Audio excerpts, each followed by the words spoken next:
For we are opposed around the world by a monolithic and ruthless conspiracy.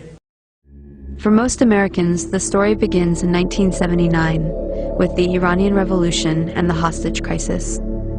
A group of revolutionary university students took over the American embassy in Tehran and held 52 diplomats hostage for 444 days. To help burn this into the American narrative, the news show Nightline was created with a nightly tally of the number of days since the crisis started.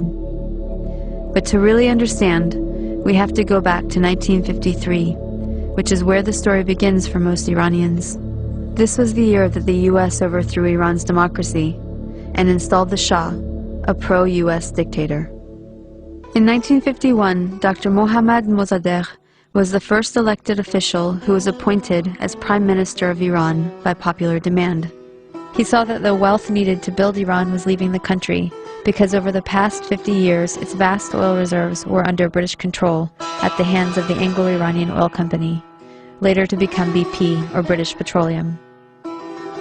So Mossadegh became hugely popular for nationalizing the oil industry and taking back the oil.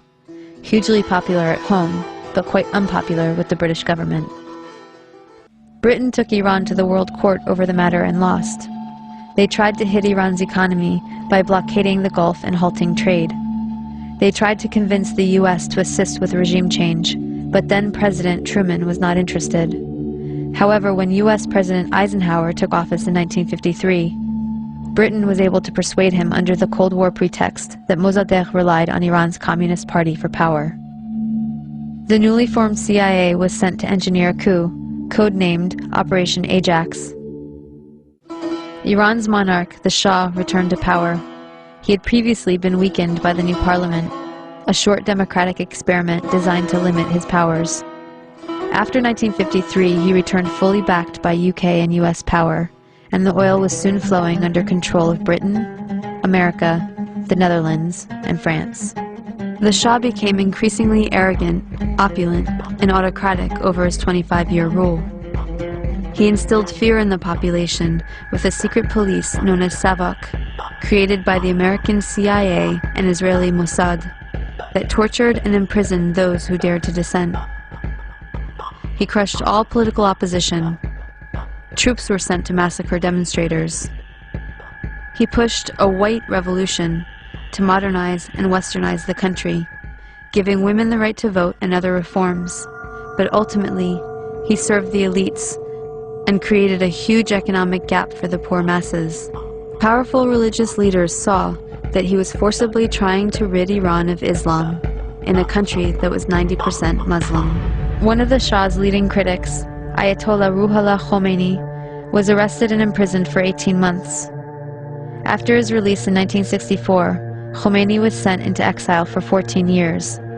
From abroad, he continued his anti-US, anti-Shah campaign through sermons on cassette tapes that made their way back into Iran and circulated as people copied and shared them. By the end of the 1970s, things had gotten so bad that major protests and the violence that followed were becoming a regular occurrence. The Shah declared martial law and banned demonstrations. This resulted in a huge protest and a general strike that shut down the economy. Soon over 2 million people flooded a public square in Tehran, demanding to remove the Shah and for Khomeini to return, and that is exactly what happened. One important thing to note is that the CIA orchestrated the 1953 coup out of the very same American embassy in Tehran that was later the site of the hostage crisis, right after the Shah was overthrown by popular revolution in 1979. The students were convinced that once again, the US had plans to overthrow their revolution. In fact, US President Carter did send a NATO general to instigate a military coup, but it failed. Iran and the US had an extradition treaty in force that obligated the Carter administration to return the Shah to Iran as an indicted criminal. The students had 4 demands: return the Shah to Iran for trial. He had been accepted into America for medical treatment. Return the Shah's wealth to the Iranian people. A promise from the US not to interfere in Iran's affairs in the future. and an apology and admission of guilt by the U.S. for its past actions in Iran. The apology never came, but 20 years later, Secretary of State Madeleine Albright did acknowledge the U.S. role in Mossadegh's overthrow. So Khomeini took power in 1979 and instituted a government under Islamic law. Within a year of the revolution, Saddam Hussein invaded Iran without provocation, seeking control of Iran's oil-rich Khuzestan region and key oil shipping waterways. The resulting Iran-Iraq War from 1980 to 1988 was the longest and one of the most devastating conventional wars of the century. At least 500,000 Iranians were killed. This war further cemented resentment of the U.S. government, as they were playing both sides. On one hand, they were supporting Iraq, providing money, technology, and intelligence, including satellite photography, to help Iraqi bombing raids. The U.S. helped provide Saddam Hussein with weapons by giving him agricultural credits and pressuring Gulf states to give him billions in loans, so he could buy weapons from Western Europe, China, and Russia. The U.S. Department of Commerce issued licenses to export materials for Iraq's weapons of mass destruction program. The U.S. continued its support even after learning that Iraq was using chemical weapons against Iran, not to mention against its own citizens, to stop an uprising of Kurdish separatists.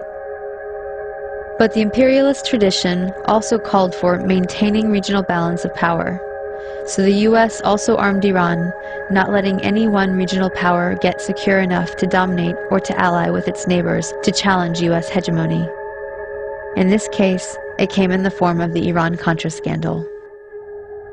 U.S. President Reagan needed money to fund an unjustified war against Nicaragua, but was forbidden to do so by Congress.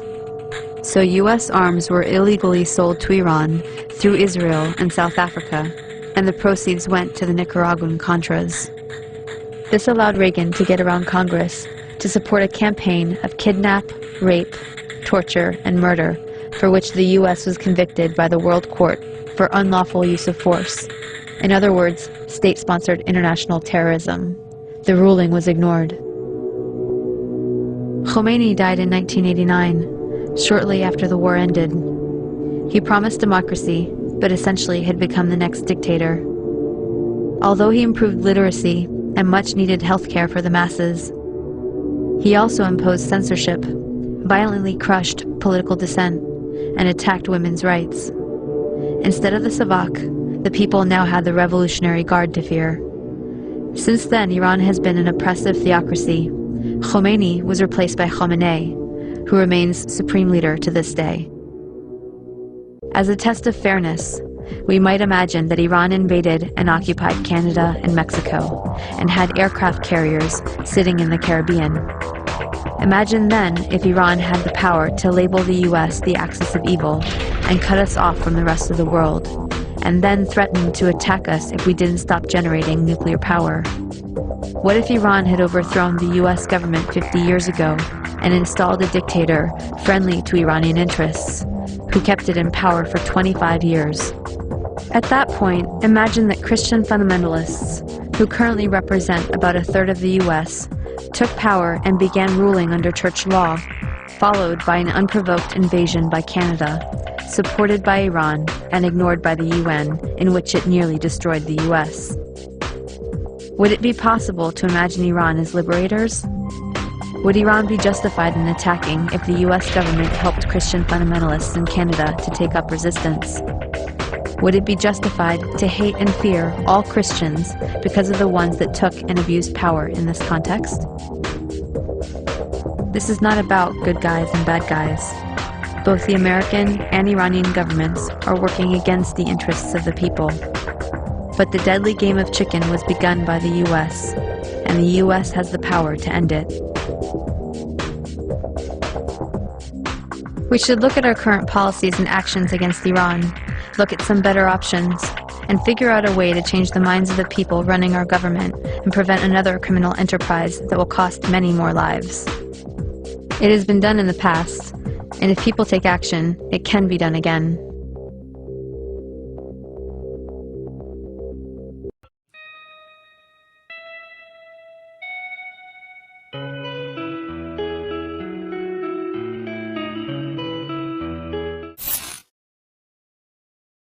No copyright law in the universe is going to stop me!